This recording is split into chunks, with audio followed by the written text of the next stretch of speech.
Namanganlik o'ziga yaxshi qaraydigan bolalarni to'yidan oldingi sarposiga qancha pul ketadi? Farruh bey, men sizga o'zi chotki bitta nabor yig'ib beray. Uni narxi va sifatiga videoni oxirida o'zingiz baho berasiz. Birinchi o'rinda naborimiz busiz tasavvur qilib bo'lmaydigan premium kачестводagi Dorense pijamasi 3 tasi bittada 630 ming so'm. Ikkinchi o'rinda Polo brend ishlab chiqarilgan premium kачестводagi tursigimiz 3 tasi bittada 169 ming so'm.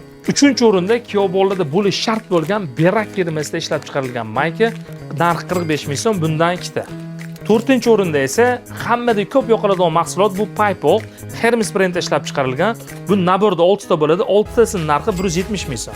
Beshinchi o'rinda esa sizni kuyovligingizni bildirib turadigan albatta bu ro'molcha bo'ladi. Bu naborda 4 dona bo'lib, 4 tasining narxi 49 ming so'm. Oltinchi o'rinda sizni belingizni baquvvat qiladigan narsa bu albatta remen bo'ladi.